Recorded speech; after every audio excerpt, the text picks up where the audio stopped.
Hi guys, welcome to part 4 of gas exchange. We're still on chapter 18. So we've gotten to the point where we've learned how the oxygen is crossing from the alveolus, but now how is it getting carried in the blood? So remember that oxygen is not very soluble in a liquid, in other words, blood. So if it's not very soluble, how is it going to do that? So it needs, I'm going to call it a helper. And what that helper is a very amazing large protein called hemoglobin. So this slide here has a lot of information on it. So be sure that you take a big long look at it when you're studying this by yourself. This starts out in the alveolus here. So think of the oxygen here. It's passing into the blood first, right? It's exiting and coming into that capillary. If in this diagram, the capillary endothelium is right here, so it's crossed into the capillary endothelium and now it's dissolved in the plasma. But really, only about 2% maximum is dissolved in the blood of the oxygen that you are able to captivate. So that's a very tiny percentage. So where does the rest of that go? Well, it's coming into the red blood cell, and this is a diagram of a red blood cell. And here it's showing oxygen coming into the red blood cell. So it's gone into the plasma, now into the red blood cell. It's going to attach onto HB, which is an abbreviation for hemoglobin. And you will have a molecule called oxyhemoglobin here, and 98% then of the oxygen transported in your blood is in that form. It's within the red blood cell, attached onto hemoglobin, and that's how it's going to reach its target. And its target is some cell that needs oxygen. So that's the next step. As you travel along here, you have that oxyhemoglobin, and it's going to deliver that oxygen portion over into the particular cell. And that oxygen is going to be used in cellular respiration. So it's needed in every single cell of the body, and that's how that transport's going to happen. Okay, so if you had to take it in steps, when you look at this diagram again, think of it as oxygen starting in the alveoli. It's racing in the alveoli. It diffuses first into the plasma, then it reaches the red blood cell, then it attaches onto hemoglobin inside the red blood cell. It travels along attached onto that hemoglobin until it arrives at its destination, which is cells. Okay, that's a little summary with my stick, guys. So let's look a little bit more at what hemoglobin is.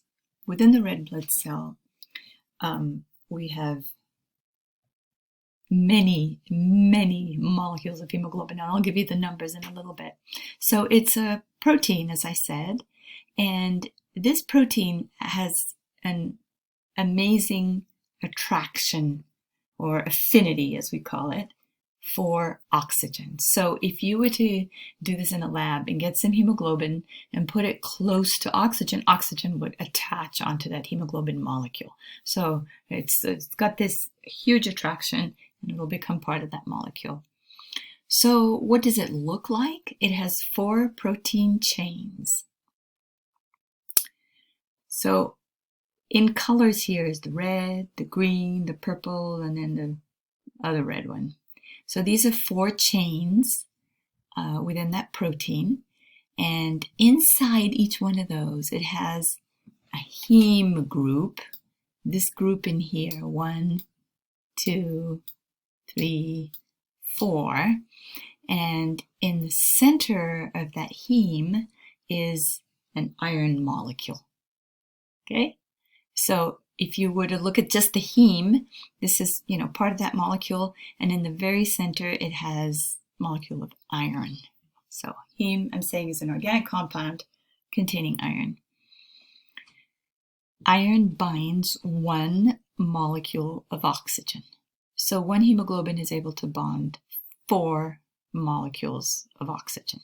Okay, so in every red blood cell, we have to imagine, well, how many of these molecules do we have? If this were a red blood cell, you have many of these hemoglobin molecules, and once it is attached on, they've changed the color here, it's attached onto oxygen. Once it reaches its destination, it will release that oxygen. How much is transported? So 4 oxygen molecules transported per hemoglobin. That's what I told you earlier, correct? Doesn't sound like a whole lot, but you have 250 million molecules of hemoglobin per cell. And remember, each one of them carries 4 oxygen molecules. Also, you have 200,000 red blood cells per drop of blood. So when you start doing the math here, you start seeing what a huge number of these molecules of hemoglobin are present for you to be able to transport that oxygen. Turns out that fetal hemoglobin has an even greater affinity for that oxygen. This also makes you think, when you think of the heme and the iron, you've heard of iron deficiency anemia. So iron deficiency anemia comes from the inability to manufacture many of those hemoglobin molecules in the absence of that molecule, of that iron. So if you don't have that iron, it's going to be hard to transport oxygen. You're going to have that feeling of tiredness, sort of dragging, because of the lack of hemoglobin.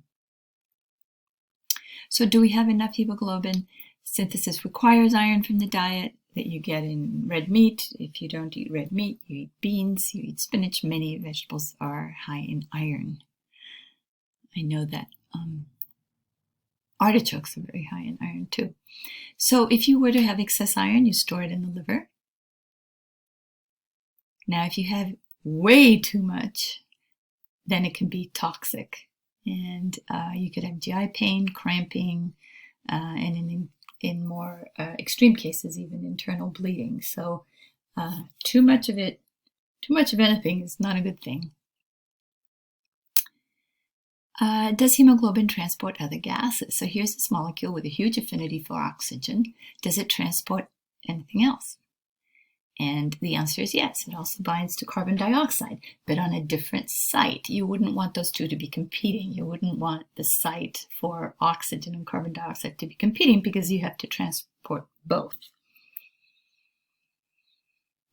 So it also transports a molecule that we're not very interested in transporting, and that's carbon monoxide.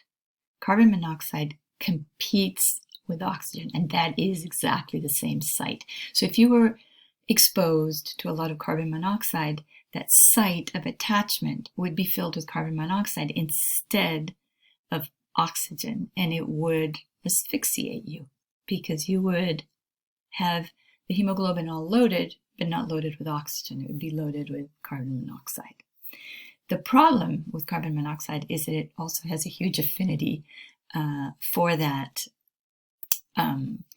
hemoglobin, but that affinity is 200 times greater.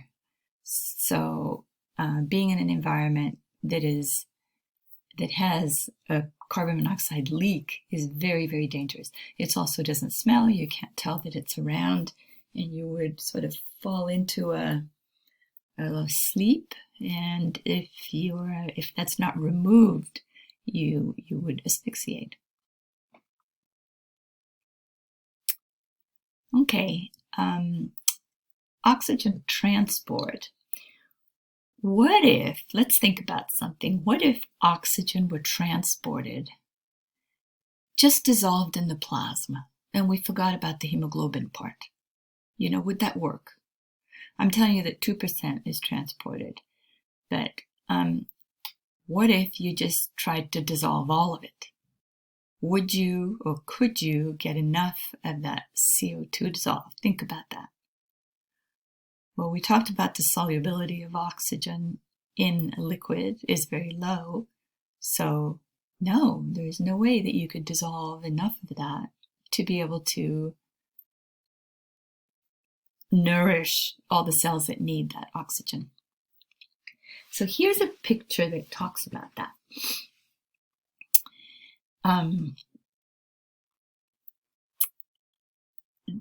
The purple area is showing the alveolus. And in the alveolus, you have this 100 millimeters of mercury of pressure, remember, of oxygen, and that's a lot. And you'd be able to transport, in the absence of hemoglobin, you'd be able to transport it so that you would have equal pressure. You would have a pressure of 100 millimeters of mercury also in the fluid, correct? But it turns out that that is not nearly enough what you need.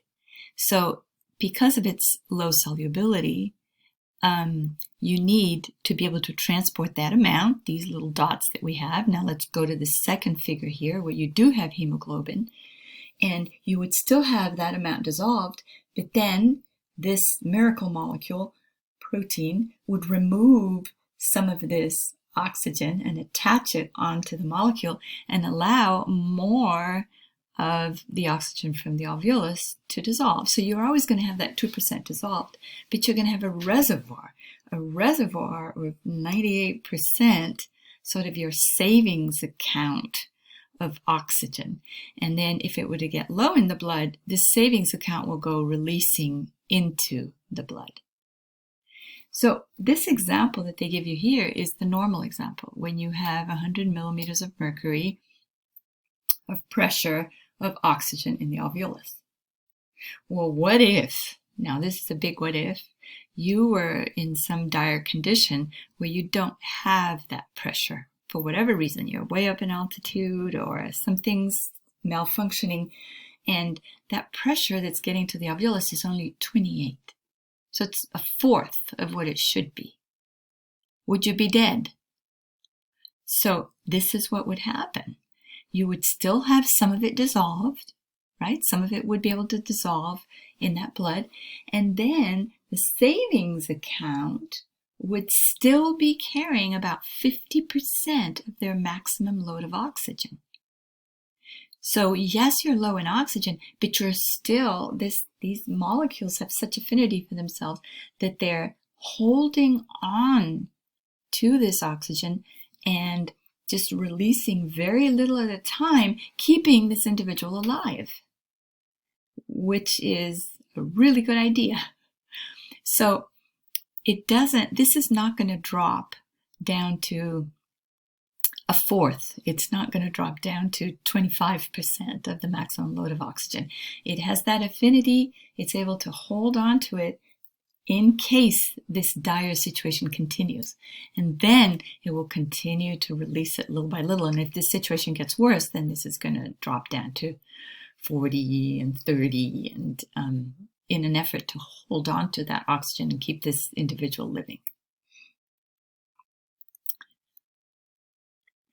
This is just enlarged for you to see them bigger. There's that dissolved oxygen. The example of normal, and for normal here, and how much of it is on that hemoglobin. And then the last example when this would be the individual that's truly not getting enough oxygen. Okay, we're going to stop it there and continue on talking about studies that we can do in vitro, studying this affinity of oxygen and hemoglobin. Thanks for listening.